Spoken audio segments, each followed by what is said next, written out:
Welcome, everybody. Appreciate you guys coming back for session two. I'm Chris, again, joined by Amy and Sanit. We are super glad you guys are here.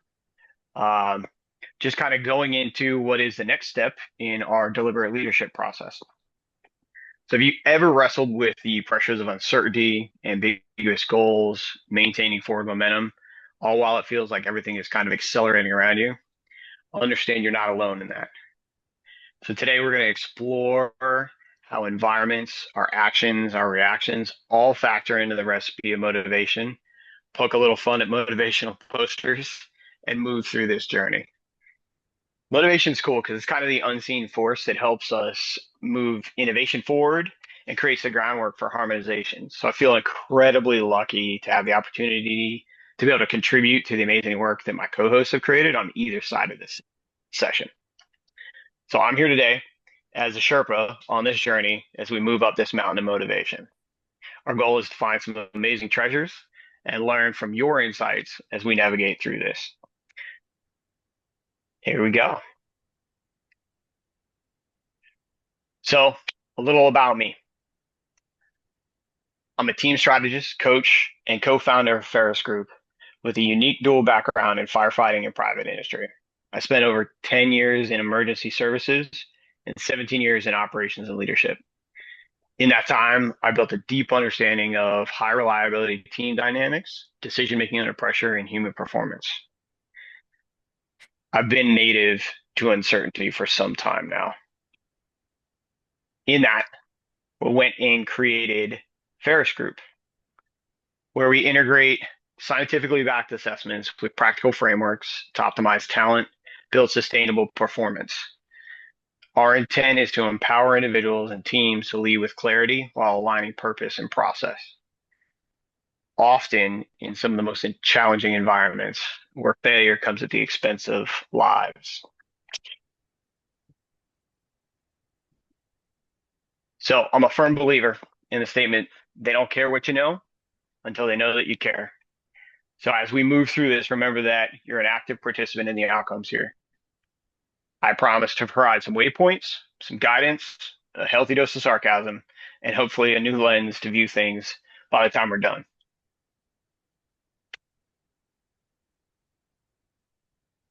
All right. So what does motivation mean to you? We're going to come out the gate and see what kind of involvement we can get out of this. So I'm looking to see what your thoughts are and how you define it in your existing environments. So who's up? Who's got an idea?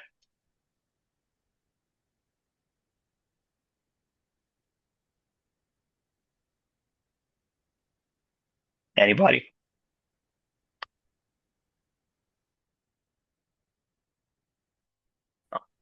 I was I'll going to jump. say, all Uh, right, go for it.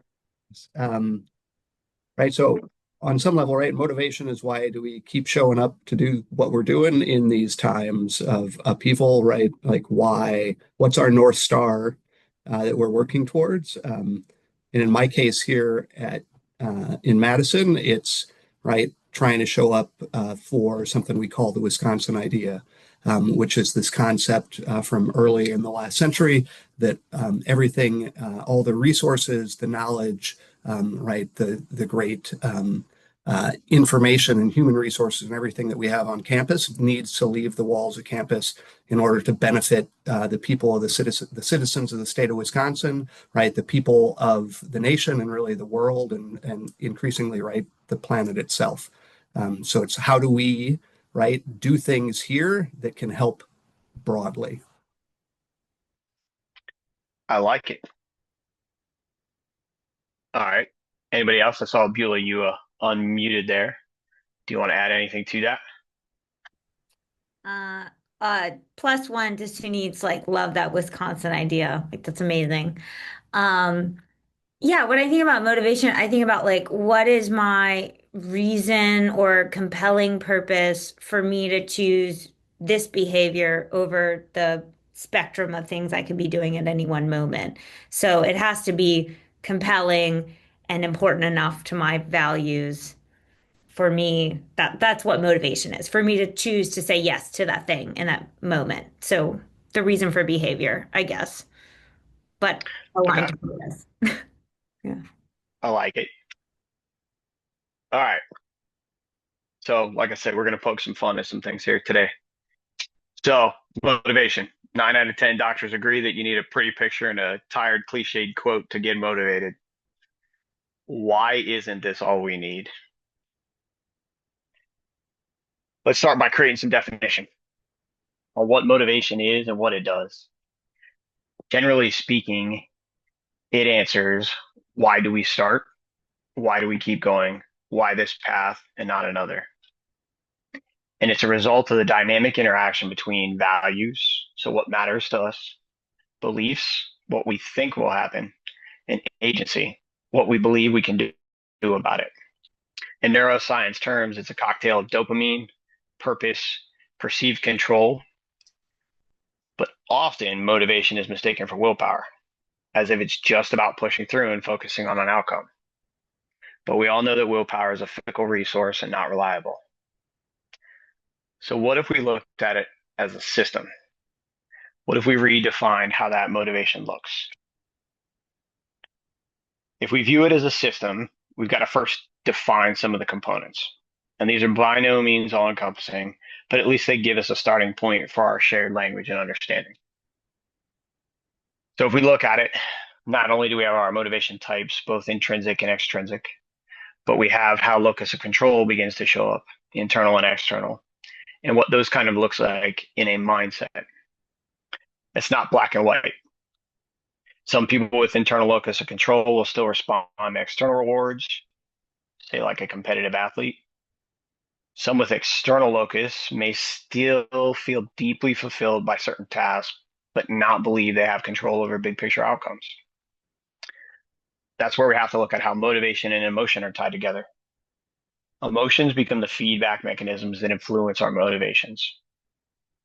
We ultimately continue to do the things that we enjoy or provide a value for us in some way. What's this look like in application? If someone feels powerless, even the best intrinsic goal can feel meaningless. So if we look at boosting intrinsic motivation, often starts with increasing someone's sense of agency and through their internal locus of control. How do we do so? Small wins, clear feedback, environments that support autonomy, oftentimes can begin to shift what that looks like. So I'm going to go back into another question because the whole point of this is to create a community here. So what's happening in our environments that is where or how are the uncertainties currently impacting you or your organizations? What's the ambiguity that exists for you?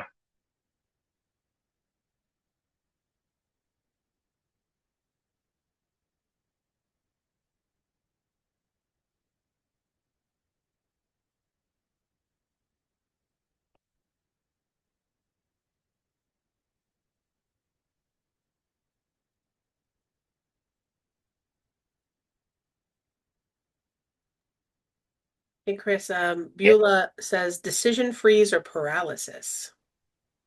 decision freeze and paralysis. Where are you seeing that, Beulah? Mostly with my clients. So it's really their world is pretty uncertain. So, being a strategist working with people, most of what I do with them is helping them make decisions. And so when there are environments that are high uncertainty, lots of fear, guiding people to some sort of confidence threshold where they can sort of break that freeze and feel, lit up again and like they're driving towards something meaningful is harder, but becomes definitely more important to getting anything accomplished. Okay. Anybody else have any influences?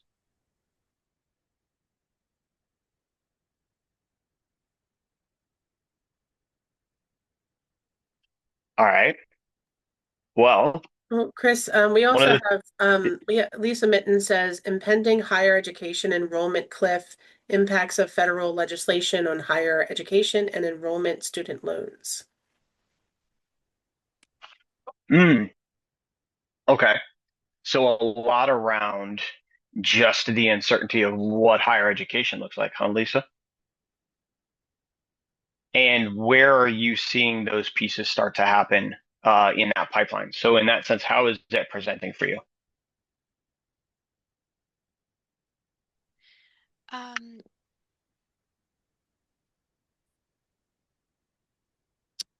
Freezing, no hiring, holds on positions, potential new approvals needed for spending. So a lot of that's from the organizational level, internal then. Um, it will probably become more and more from external system oversight. So we're a part of a public system, public higher Okay. education system. So it's not just internal, there's also external eyes on it. Mm. Yeah, it definitely adds to quite a bit of the complexities as you get more stakeholders involved. One of the things that we start to look at in this is where does it break down? Where does the motivation start to come apart? So when the uncertainty starts to pop up like this, clarity of purpose and sense of progress begin to erode. Sounds kind of like what I'm hearing from you, Lisa, right? That sense of progress is starting to stall a little bit. People on both sides of the fence don't know which way to go with that. This is often the progression of how uncertainty begins to create its effect. So as unpredictable outcomes begin to make people feel like their actions don't matter. Oftentimes you'll hear it in languaging of no matter what I do, it doesn't make a difference. It's all out of my control. These things lead to increases in feelings of learned helplessness, disengagement, passivity. Uh, and then as we get into the further expansion of uncertainty, it starts to undermine the autonomy, the predictability, and the mastery of the environment. So what we used to know no longer applies. And all of these things begin to erode the intrinsic drives that we have. So you'll hear that start to be language as why bother giving my best if nothing's stable? People begin to just try and exist. The constant change in what the rules are, what the outcomes, it begins to take hold and effect, and we start to lose creativity, start to lose ownership, we start to see more hesitation. As these intrinsic or extrinsic motivations may begin to temporarily rise. So, in case of point, Beulah, your example of the external clients looking for clarity, they're looking for someone else to define what it is that's next. They start to cling for what are the external ideas, rewards, so on and so forth, to be able to define the aspects. A lot of times we start to see people move towards singular actions within the frame at that point. So they no longer look at the big picture. It's simply how do I put one foot in front of the other? And it creates a really short term thought process. And we start to see burnout. We start to see where progress begins to erode. That's where we have this cycle. So as the uncertainty rises, the control feels threatened. Our internal locus weakens. We start to move towards extrinsic motivators. And in doing so, we start to lose the big picture, ultimately resulting in a lot of our erosion of motivation. So I think Mike Tyson said it best. Here's what we know. Uncertainty and change are only accelerating. This is not a passing issue, and truly, it's going to require long-term adaptation. Economic, technology, development cycles, they're all increasing in the rate of change. Volatile, uncertain, complex, and ambiguous environments are now more consistent than ever. What's not changing and adapting is how our brain primarily functions. Although incredibly plastic and adaptable, our ability to override thousands of years of programming doesn't come easily. So we want to kind of dive into what that looks like and how that creates a relationship with our external environments. So as we respond to uncertainty, we've got to acknowledge that change isn't easy, and not just because of the strategy, but because of how we're wired. Our society has evolved at a rate that our biology can't keep pace with, and understanding its effects are important because we have to understand the rules of the game that's being played within our subconscious.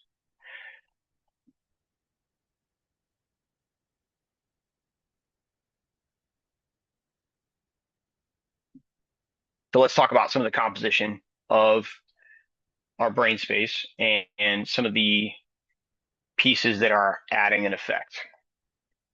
So when we talk about uncertainty, there's two real components that we look at when those things begin to happen, and we have to react very quickly. So primarily decision processes are moved through the amygdala first and then sorted through the prefrontal cortex.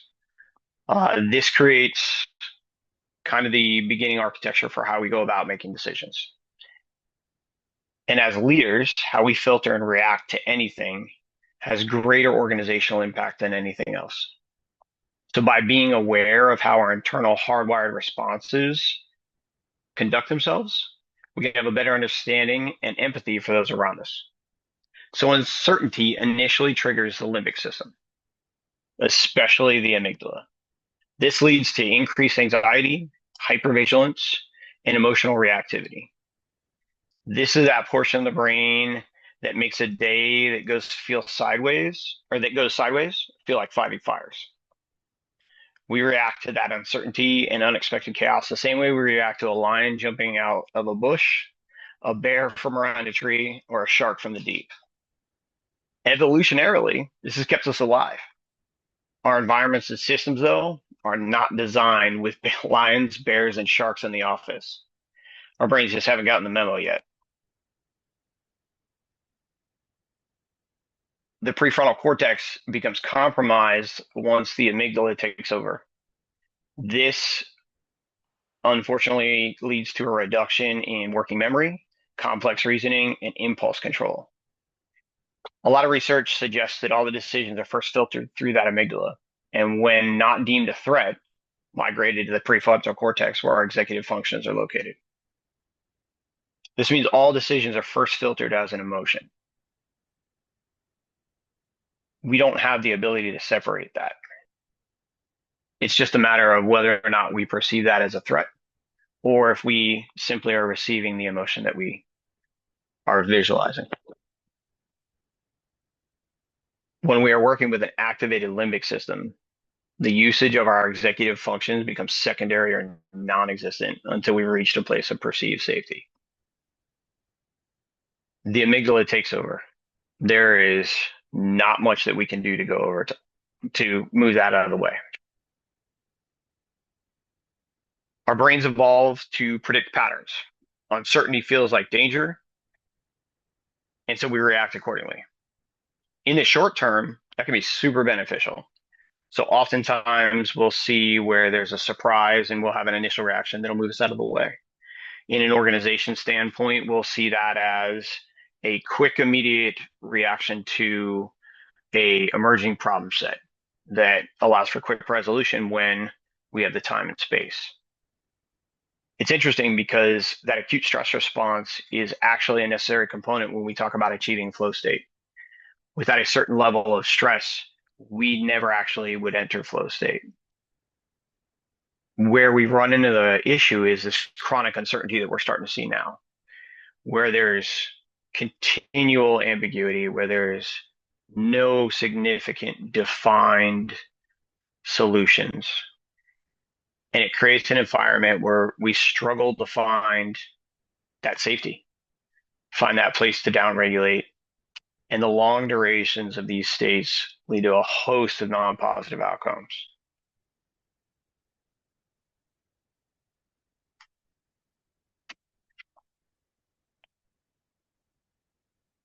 We do have the ability to take a step back and reframe how we look at things, though. How we appraise uncertainty, whether a threat or a challenge, profoundly impacts the brain's response and their overall effectiveness. Neuroscience says that reappraisal techniques and reframing can literally shift how the brain fires, moving from a threat response to a growth response. This change and this ability to reframe perception is crucial for us to maintain this forward momentum. It allows leadership to maintain its ability to be effective in the entirety of the environment. It affects everything from interactions to communication to goal orientation. And when we start to take into account that emotions are feedback mechanisms for our motivation, becomes even more crucial. So you can see here, we've got to kind of separate it out. We're a threat mindset. If we perceive things primarily as a threat, we immediately go into survival mode. We treat everything as the lion in the office. Whereas if we look at some of these complexities and some of this ambiguity as a challenge, a opportunity to solve a new and novel problem, we begin to start looking at opportunities to change how we tackle the problem sets. We begin to activate our own dopamine networks, those around us, because we start to change the language in how we approach things. So how we view this uncertainty matters deeply and affects all of us and those around us.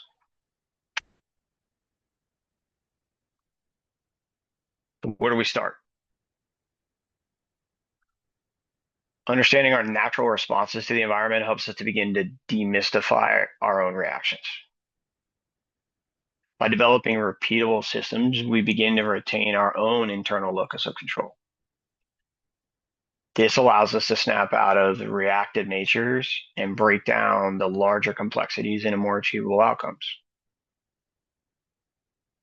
These are some techniques that you can begin to kind of apply in these uncertain environments to begin creating your own common language amongst the individuals that you're interacting with. Because motivation is a contagious piece.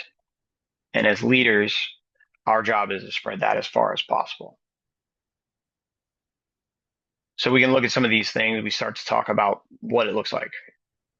You've got to name the boogeyman, right? We have to name the unknown. Oftentimes, that's a sticky area for leadership. As we move through, we've got to create some certainties. We've got to be able to model regulation. This allows us to build that agency. And you're going to see there's a theme of this because agency becomes the multiplier. That's the force multiplier that allows us to begin to grasp a hold of what it is we need to move forward to find the successes within our organizations and our environments.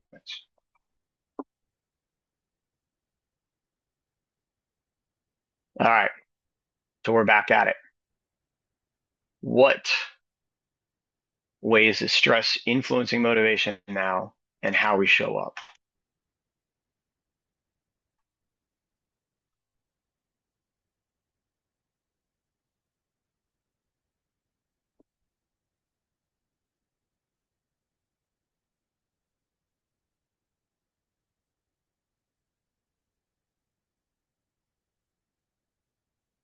Anybody want to take a stab?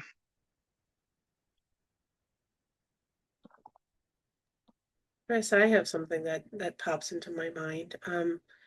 Stress makes me more reactive than being proactive. And obviously that's underlying all the things. And Beulah says stress makes us feel resource constrained. Agency makes you feel resource abundant. I agree wholeheartedly, and I think it's awesome to hear that you're finding those same things in the environments already. I think that it's easy to react to stress, right? It's generally what hits us sideways. We never walk into today and say, "Hey, I expect to absolutely be blasted by uncertainty." understanding that that's going to happen allows us to quickly regain control of that sideways day. So if we can simply say, okay, this wasn't in the plan, but this is where it is, we've accepted it for what it is, and we can start to begin our process of reframing and regaining that control of how do I take back what went sideways.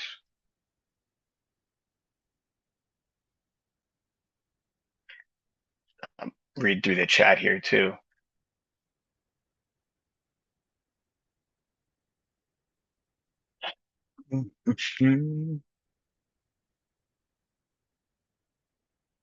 Absolutely.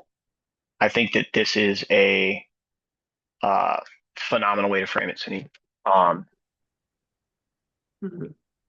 we don't get the opportunity to change what happens around us. We only have the ability to react to it and adapt.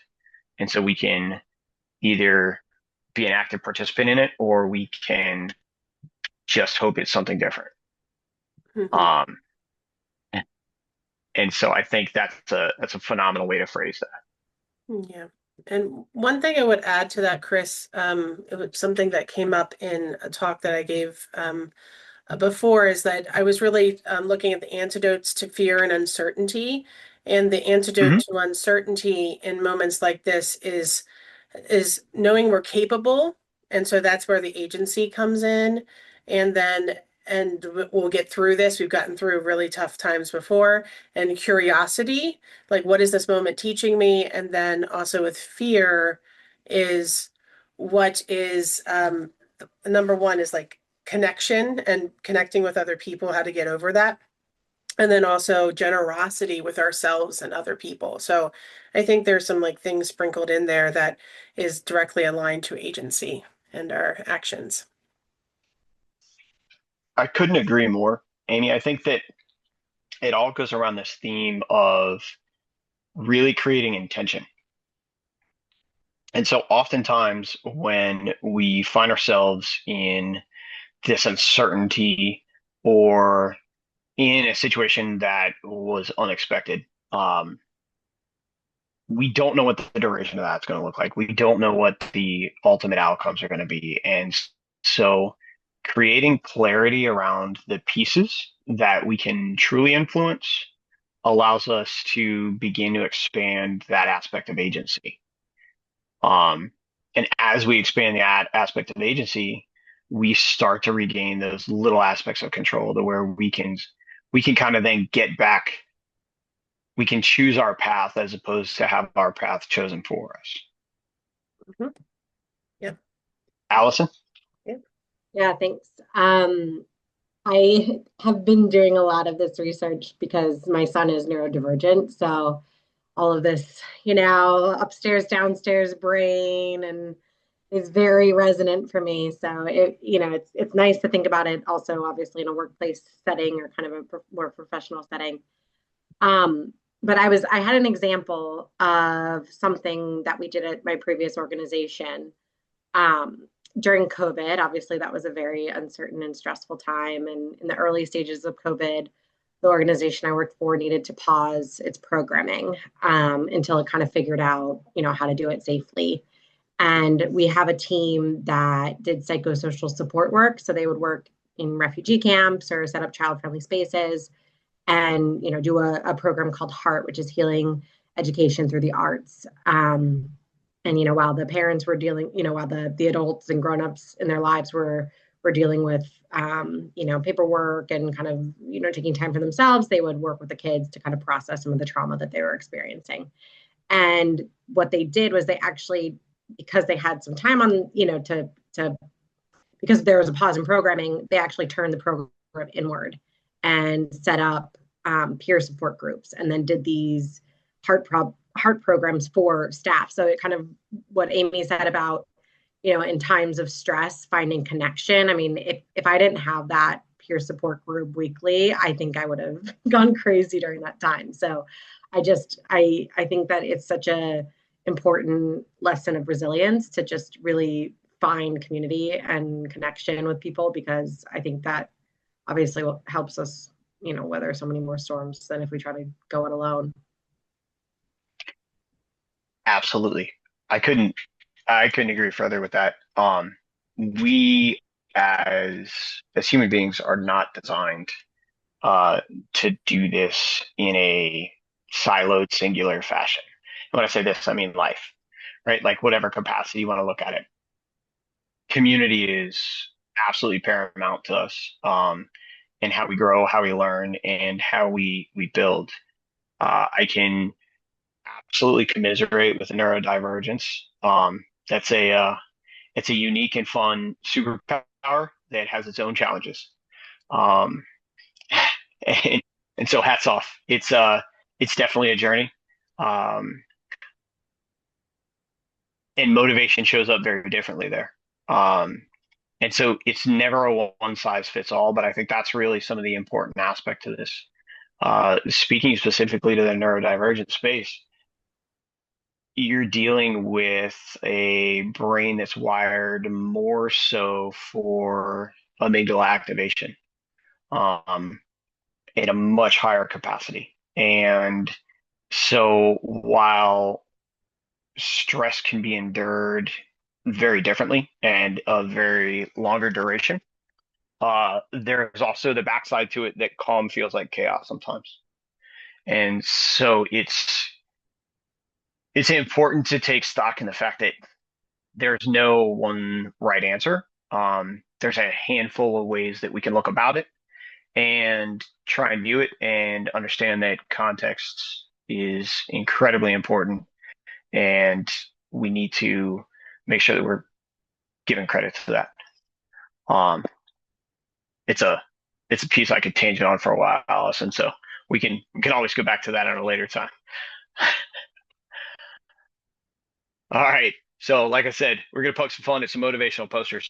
Um, I actually am a huge fan of these demotivational posters because I think there's a like I come from environments where humor is a very significant coping mechanism, and so in this, the demotivational posters I think do a really good job of illustrating how ineffective they are, but also saying the thing out loud that everybody's kind of thinking without saying it.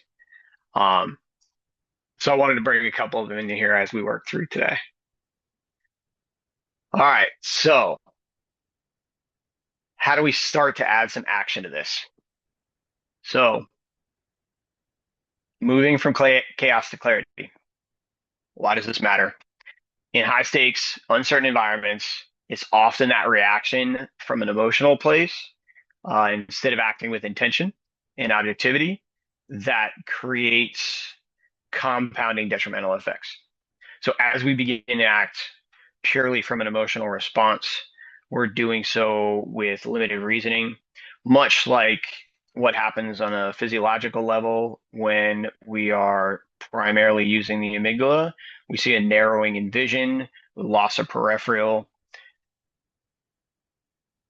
It happens the same way for how we make decisions.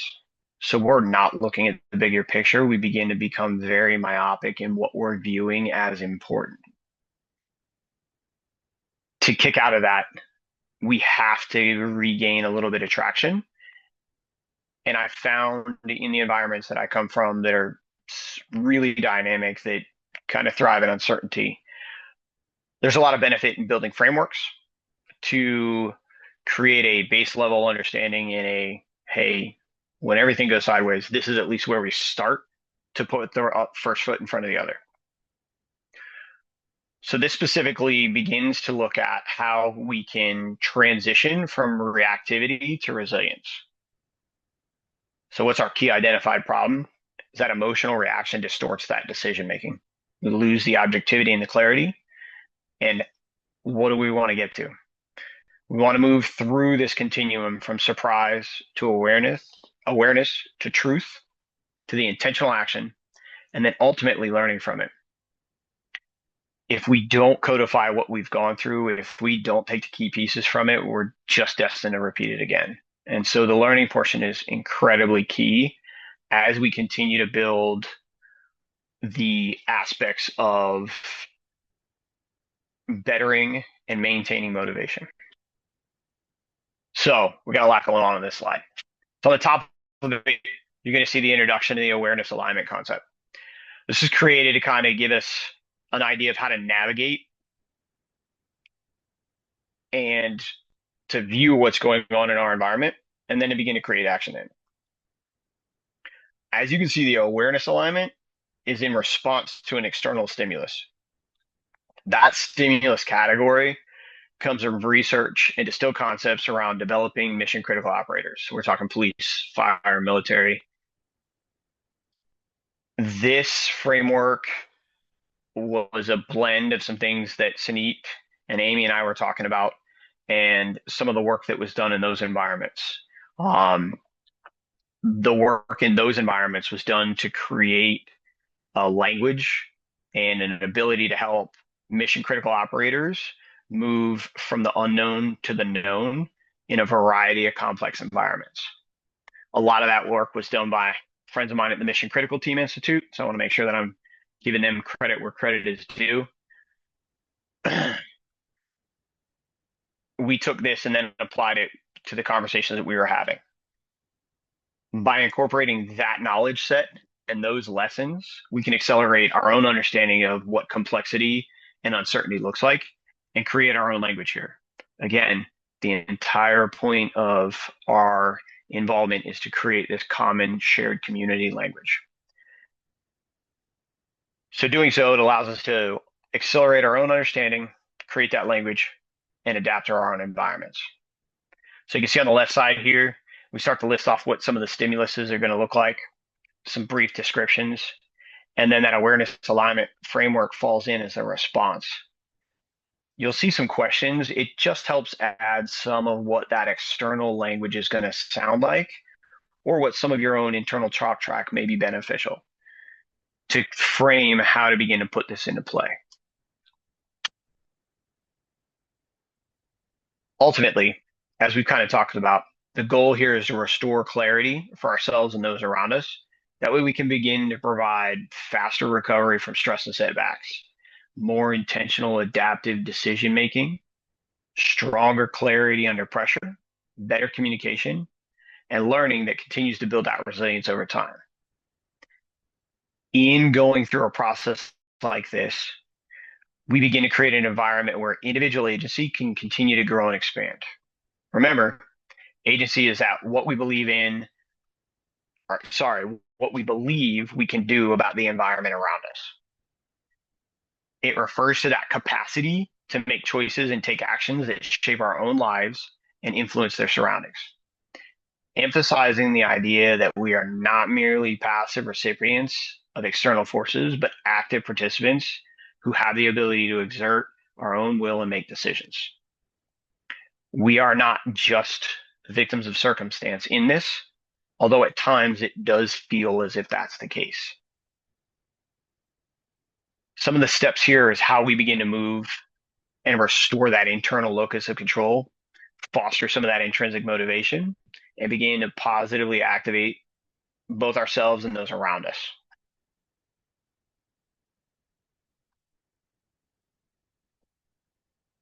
All right, big question. Current environment. Where are people not engaging to the level that we want them to?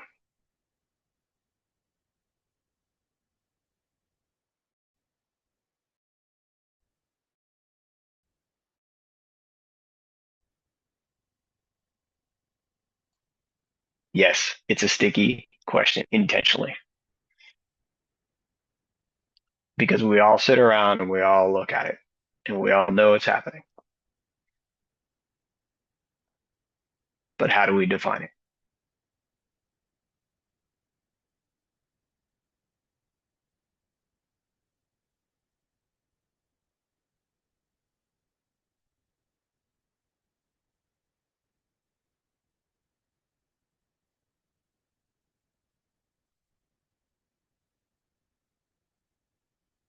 So, Chris, one of the things that I've noticed, even about myself and then people I've engaged with, is I think people are really distracted in how you like and they're not able to focus. Maybe it's just me with my ADHD brain here, but but like I it's harder for me to focus because there is so much that we're all holding right now. And 48% of people are actively in burnout in 8 different countries. So it's hard to focus when you're in that burnout stage.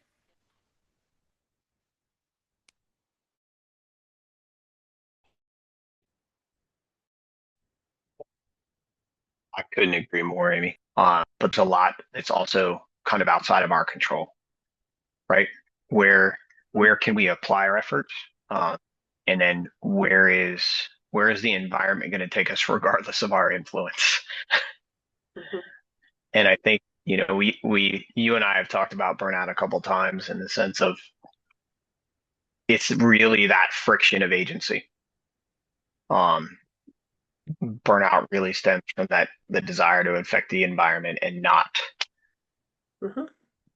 be able to get to the outcome that we want to. Mhm. It's like pushing a boulder uphill. So Chris, Absolutely. Allison has her hand up. Awesome. I'd Allison. rather just talk than type. Um, yeah, I think one of the things I've been thinking a lot, well, I I don't think we have time to get into my organization, which was funded by USAID, just kind of sitting by and watching it get dismantled or watching USAID get dismantled. So I think there is like a bit of um, people see the engagement and it just doesn't seem to be enough. And that feeling of like helplessness sets in.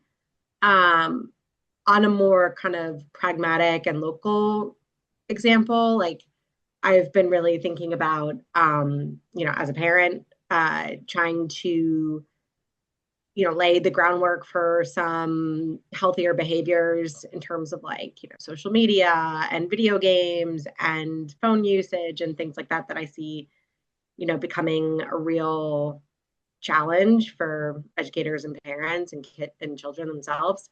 So, I've gotten a little more involved, but I think this is an example of like where collective action doesn't feel um like I almost feel like I'm like people are getting annoyed by me talking about it, and like I know we're all kind of thinking the same thing to a degree, but you kind of are like sussing it out of like, is this person going to engage with me? Are they going to be a real ally with this? Are they going to, beat this drum with me? Or are they just like, yeah, it's a real problem, and then like just go back to not engaging, right? Like, so there is like a desire for me to like have these people that are like kind of, I don't think you need to be like, you just have to commit to certain foundational guidance, right? Or, and it doesn't have to look the same for every family, but the expectation is that if you do feel strongly about it, you engage and you engage with other people because you demonstrate to other people that, hey, you're not alone in this. And I think that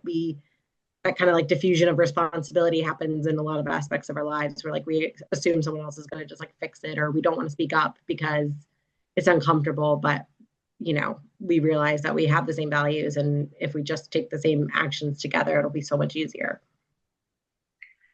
Absolutely. And I think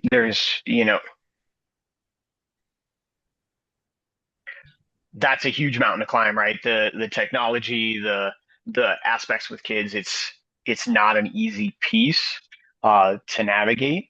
But I think that you're spot on in the sense of it's it's a conversation that needs to be had, and a lot of people just are afraid to touch it, right? Like how do we go at some of those complex issues? Um, because a lot of times people are on different points in that continuum. They may still be in the surprise state of that, and they may not have the ability to get into the awareness or even the points where they're identifying what their truth is. So I think there's a lot of value, and I speak often with the team that I work with about common language. We've got to understand the context and the common language if we're going to begin that conversation. And it's tough because we have to identify where we're at on whatever continuum we're discussing and where we're going with it. Um, because we begin to disenfranchise, right? Like that's where that separation becomes because we now struggle to see each other's viewpoints. And then there's that loss of motivation of what is the common good because everybody then perceives this different common good when in reality we're all pretty close. Mhm. So I got a couple in the chat here. We will jump through. Thanks, guys. Abraham, so tough one. Um, Yeah, I guess, sort of one thing that's, I'm struggling with or working through is, expectations and how to set and um, navigate through a process where, right, there's different levels of uncertainty and different levels of certainty about change that various people in the ecosystem are facing, and trying to keep everyone motivated while there's different impacts from what's happening and going to happen, um, and also navigating through a process where not everyone knows everything. um, myself included, right? So, yeah, I'm absolutely. sorry if that's a Um, little bit vague, but actually, it's not at all. It's surprisingly, it's something that I specifically deal with a ton. So I'd love to see if somebody has some other viewpoints because I can give you a lot of context around that specific problem set, but I'm curious to see what the group's got to kind of move that forward. Does anybody have anything they think they could add to that?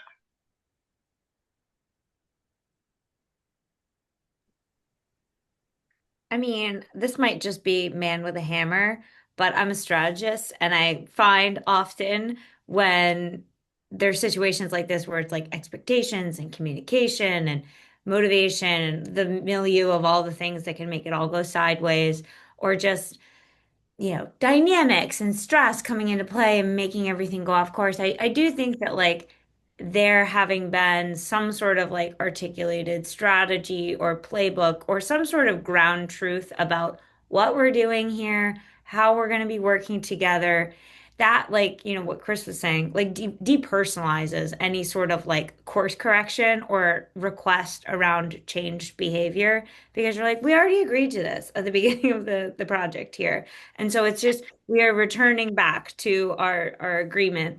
And I think, that really maps on to some of the frustrations that I have where, when people are really stressed or, there's always the political dynamics with big stakeholder teams. And it's like, okay, our conversations went from being very productive to now everyone's just like wants to butt heads over these like esoteric issues that don't even matter towards the mission. It's like, how do you get things back on track? I think, you know, playbooks or a shared strategy or something and be like, are we actually advancing what we're here to accomplish together with our activities based on what we've agreed on? It just, I don't know, contracts make the world go round and keep us civilized. So it's kind of a version of that. I couldn't agree more, Beulah. I generally message that as starting with the common language so that we've got everybody saying the same things because often we begin to bias our language in our conversations based upon what's important to us without actually communicating that. So, from an organizational standpoint, defining the level of importance in a lot of things becomes really impactful. Um, there's actually going to be a super cool piece on this by Sanit here coming up about creating what some of those expectations look like. But I will say that in a lot of the work that I do, we start with the common language and start with what are the defined expectations from a hierarchical standpoint. Like, if everything goes sideways, what are the things that are most important to us right now? And then figuring out where everybody is on that timeline of events to start bridging the gaps. And it's not easy. It's not. There's a lot of work to be done in that, and sometimes it's very difficult to do from the inside while you're making the business run day to day. But that piece and removing the ambiguity, especially amongst the language and the teams, helps to break apart the fact that everybody's speaking a different language and nobody's going to be able to get to the same point until you start to remove some of the differences in language. Is generally the way I start tackling a lot of those complex pieces. Um, yes, absolutely, Sunny. Essentially, take the chiropractor. It is an active process. What was that?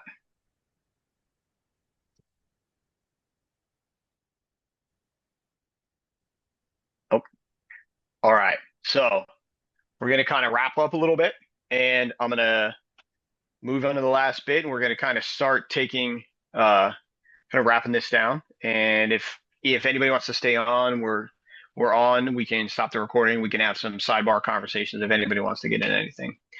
But it's always important to me whenever we have some sort of interaction that I leave something behind. So I want to introduce you to a framework that's going to end up being a worksheet that we'll send out. And it gives you the ability to take some of the things that we've talked about today and have an anchor point at which to begin some of the conversation. So, face the unknown. How do we motivate people through this uncertainty? So, we start by focusing on the controllables. The goal here is to restore that internal locus of control and anchor people in what they can control, their effort, mindset, preparation, routines. It's going to kind of sound like what part of this situation is yours to influence? What might the next right action look like? And it's going to begin to have that conversation on what piece of this is actually within your control and what part of the chaos is just the storm around you. Then we're just going to move into align to purpose. And this is designed to reignite that intrinsic motivation, to reconnect the daily actions to the larger mission or value or action set, whatever it is the level of importance. It's going to help ask, why does this matter to you? How does this contribute to something bigger than the task? And in it, there's going to be a prompt to share some of the stories of meaning because those are the things that get people tied into the alignment to outcomes. So the C is going to be create micro clarity. Here we want to reduce motivational paralysis. In that uncertainty and ambiguity that kills momentum. The intent in this step is going to be to break down goals into small attainable wins, define clarity, and define the achievable next steps. We're going to set some short sprints, milestones, create some feedback loops, because all of this is for nothing if we don't know how it's being received and what's happening after we introduce. It'll look like using check-ins. So what does success look like today? What kind of support do you need right now? Where in your day or role is there a lack of clarity? And then finally, an E, encourage safety, autonomy, and experimentation. We have to acknowledge that everything in life contains a little bit of risk. But even in that risk, we have to continue to build environments that support growth. As leaders, we have to give people a voice, choice, and space to think freely. To do that, we have to avoid micromanagement and the fear-based incentives that begin to show up when we start responding from a threat-based response. We know that's not going to lead to best practices. So one of the goals within this step is going to be to reframe failure as a feedback loop. Often when things go wrong, you have a more contextually rich data point than if everything had gone right. So it allows you to begin to experiment and change, reiterate, and be better. There's going to be language in it to reinforce it's safe to experiment. We can grow through the mistakes. That way, again, you've got a foundational common language to begin being able to speak unified across the entire teams. All right, so we're rounding out today. Next up, Sanit is going to take us on the journey of harmonization, which, if you've never been through one of Sanit's presentations, you're in for a treat. As we wrap that up, we will jump into a closing session that I'll have all three of us, and we'll kind of recap some of the big pieces of what we've gone over. As always, there's a contact page. We're going to go ahead and stop the recording here in a minute. And if anybody wants to stay on, continue to ask questions, we're going to be around for a little bit longer. And so we can move from there.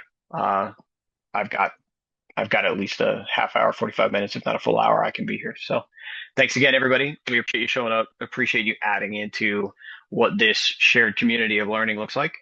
And we are super fortunate to have you here and looking forward to seeing you on the next one. Thanks, everybody.